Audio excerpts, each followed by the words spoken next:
What's up everyone, DKRACK here, about to react to another video for you guys. And this is a brand new video by MrNightmare, some more scary stuff. I've been doing a lot of Angry Grandpa and kind of more funny videos lately, so I gotta get back and do a few more scary videos for you guys. But this has 2 disturbing true Uber horror stories. Like always guys, I'll have a link to original video down below. But let's go ahead and check out this new MrNightmare video.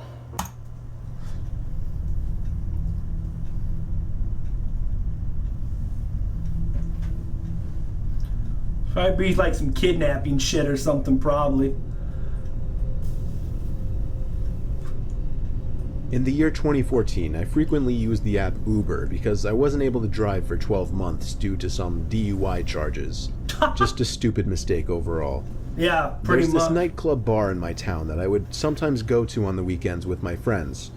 Sometimes I would get a ride home with a designated driver if we had one, and sometimes we would catch an Uber. This night I wasn't feeling too great, so I left a little early. It was somewhere between 1 and 2 in the morning. It was way too cold to walk home, so I called for an Uber.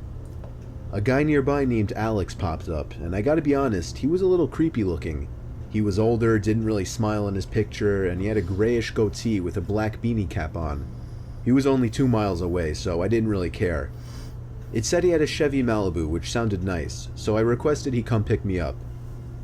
I waited on the bench outside the club next to the bouncer, who stood still like a statue, hands folded together. About 5 minutes later, a silver 2003 or something Chevy Malibu pulled up in front of the club. I stood up, a bit disappointed it was such an old, ratty looking car. The guy didn't call me over or honk or anything, he just waited by the curb, so I got up and entered the back seat of the car. He's probably gonna try right to away, kidnap things got your uncomfortable. ass. He didn't say hello, he didn't shake my hand, he didn't even turn his head to look at me.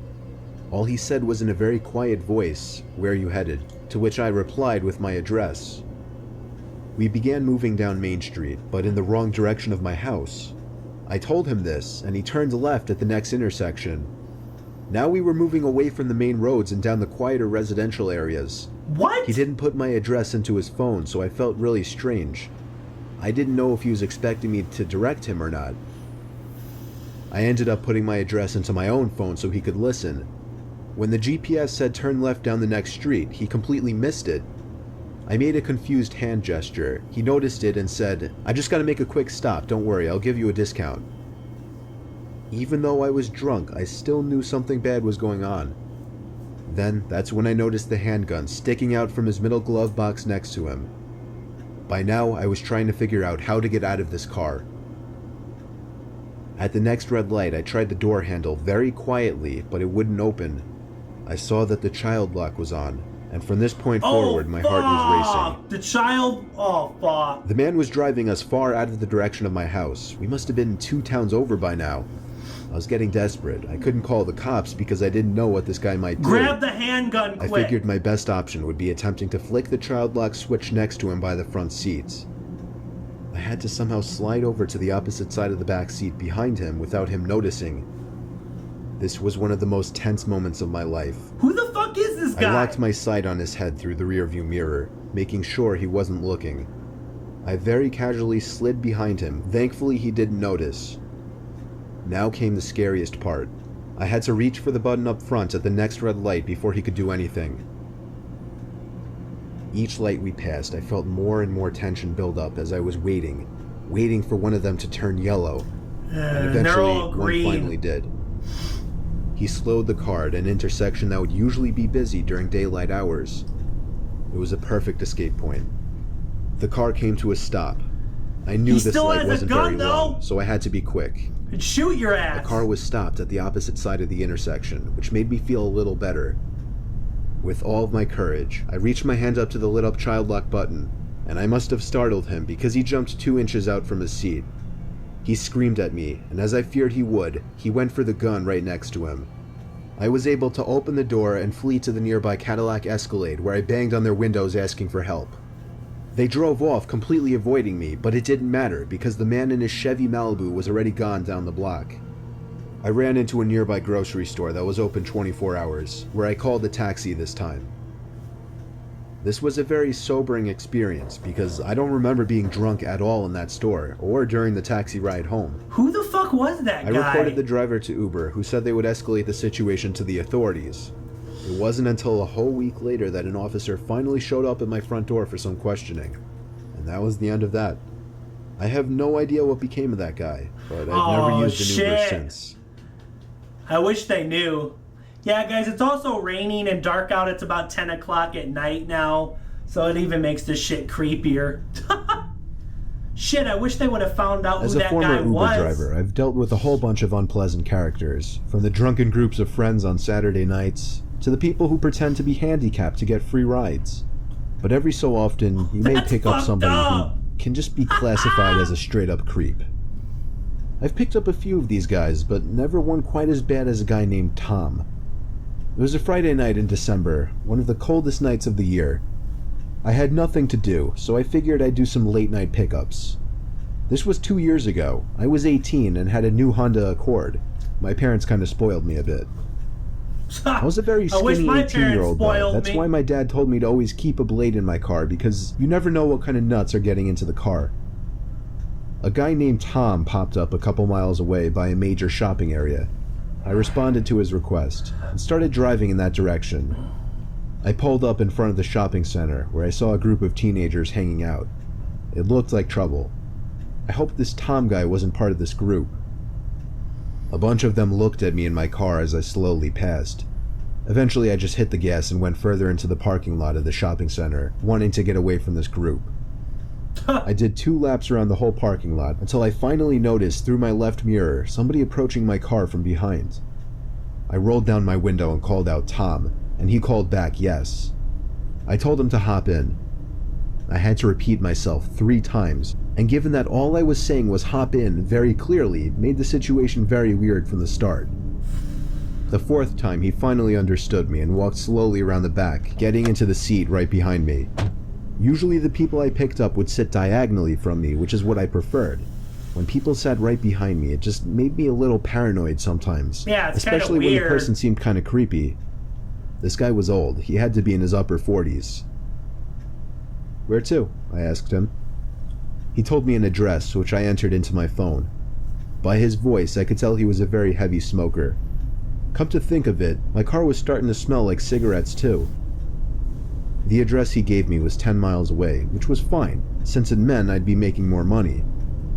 I tried making small talk initially, which didn't work out too well. Like if I would ask him a yes or no question, sometimes he would just mumble, and any other questions led to dry responses. I stopped talking when he completely ignored one of my questions. Tom's a weird motherfucker. I was within just 5 miles. There was still 5 to go. By the 6-mile mark, things started getting uneasy in there. I was afraid to look into the rearview mirror because I was so sure that he was staring at me. I took a quick half-second glance and saw I was right. He was in fact staring at me. Yo, that shit kinda got me. My body forced my foot down heavier on the gas. I wanted this ride to be over sooner. By the 8-mile mark, I started to realize we were in the middle of nowhere. We were on basically a deserted street with woods on either side and occasional that buildings. Ain't fucking good. I was growing suspicious now as to where this address he told me actually was. So, while driving, I dragged my finger across my phone to slide the map in the direction of the address. It seemed to lead to a dead-end street with no surrounding streets nearby. Yo! I was getting more and more nervous with each passing minute now. I shot a glance back up again at the mirror, and he was still watching me. I finally summed up the courage to ask him if the address he gave me was of his house. There was silence for a few moments, and I thought he was once again going to ignore me, or possibly didn't hear me. Hopefully this but 5 kid seconds has later, that he blade finally in his answered pocket. yes. There was less than a mile left in the drive now, still surrounded by nothing but woods with the occasional empty-looking building. I was approaching the dead-end street that the address he gave me resided on, hoping some houses would come into sight. As the street came up, I slowed down so I could get a good look of it. But nothing could be seen, just pitch blackness. I could only imagine why he wanted to get me out here alone, so far away from anybody or anything. So he can kill your motherfucking ass. I casually kept driving, pretending like I missed it, hoping he wouldn't notice. But he did. Instantly, he hopped out of his seat and yelled at me to turn around. Honestly, I felt like my life was on the line, so I apologized and did a quick 3-point turn. As I was reapproaching the dead-end street, I dug my hands into the netting compartment on the side of my seat where I kept my blade. I very quietly flicked the blade open and held it tight in my right hand, ready to use it.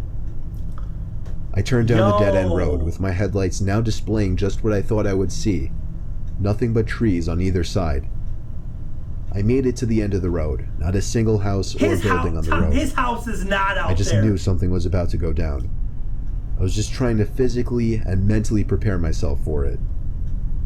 Suddenly, he said in as soft as a voice as he probably could, "Thanks for the ride."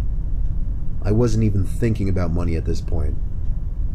He opened his door, but before stepping out, he said, "Could you get out of the car for a second? I need help carrying my bag. I have a bad back." Hell no. But he didn't have a bag. I knew he didn't. Hell no. He didn't come in with one. I replied, Yeah, sure, let yourself out and I'll help you in a sec."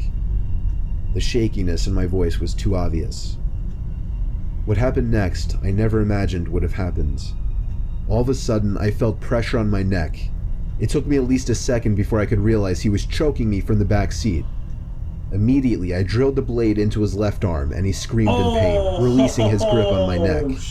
Thank God he fell had out of a the car and blade. onto the street, and I took that opportunity to turn the car around and practically floor it down the street until I returned to a busy road. Over. I actually didn't end up calling the cops. I was just too scared to do anything but drive home. And by the time I got home, I just wanted to go to sleep and forget about it. Needless to say, I resigned from my Uber driving days after this incident.